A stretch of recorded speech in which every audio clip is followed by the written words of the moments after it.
So here I'm told that points A and B are points on the circle with centre O. So I can see here that A and B both sit on the circumference of this circle, which has a centre here of O. I'm also told that BC is a tangent to the circle. So this line BC is going to be tangent. And if we could continue this line, and it's only ever going to touch the circle once here at point B. We're then told that AOC is a straight line. So this line running through the circle is a straight line. It touches the circle on the circumference at point A and then over here. And it also runs through the centre of this circle, which might come in important later in the question. And we're finally told that angle ABO is equal to x. And I can just draw that in because it's probably going to be useful for this question. So if I draw in the line OB, which is going to be the radius of the circle, and the angle ABO, so this angle here, is going to be x degrees. And it's always important to label up your diagrams and just make sure you're 100% certain on where everything is and how everything works. So I'm then asked to find the size of the angle ACB in terms of x. So I'm just going to label up the angle ACB, which is this angle here, and that's the angle that I'm trying to find in this question. I'm asked to give my answer in its simplest form and to give reasons for each stage of my working, so clarifying why I'm doing certain things and why I can do them. So linking back to circle theorems and that kind of thing, this is going to get me a couple more marks for this question, as it is out of 5 marks, so there's going to be some marks for the calculation and then some marks for the reasoning behind it. So initially here, I'm thinking about which angles I'm working with. So if I have the angles given in the diagram, and I need to find this angle here, I can see the triangle ABC is going to come in quite useful. So if I were able to find out this angle here and this angle here, I could simply subtract them from 180, because there's 180 degrees in a triangle, to leave me with this angle here, which is what I'm looking to find. So if I start by looking at this angle here, so angle ABC, I already know that the line BC is going to be tangent to the circle, and I have the line here OB, which is the radius of the circle. Now linking back to my circle theorems, I know that the tangent to a circle is going to be perpendicular, so at a right angle to the radius of this circle. So therefore I know that OB, the line OB, the radius of the circle, is perpendicular to, and that symbol just means is perpendicular to, the line BC, which is tangent to the circle. So I have a right angle here, and I can mark that in on the diagram here. So this angle here is going to be a right angle, and therefore I now know the total angle of ABC, because I've got both this segment, the X part, and then the right angle here. So I have this total angle.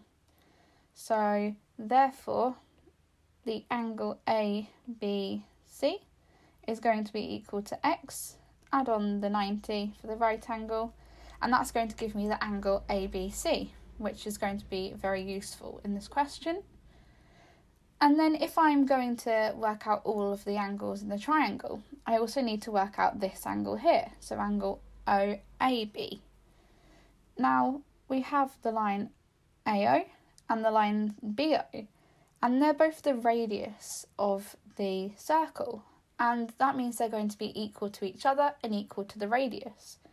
So if I take AO is equal to BO, and it's equal to the radius of the circle. And now I can have a look a bit further and see that this forms a triangle here. So the lines AO, BO, and then the line AB. Now AO and BO are equal, so this means that triangle AOB is going to be isosceles. And this is also going to prove very useful because thinking back to how I work with triangles, I know that the base angles in an isosceles triangle are going to be equal to each other. And that's going to prove very useful here because this angle and this angle are the two base angles of the triangle.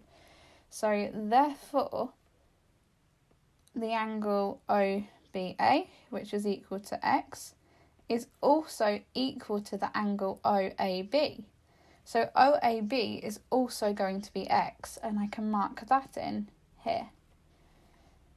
So now I've found the angle OAB and the angle ABC, and these join together with the angle BCA to make a complete triangle.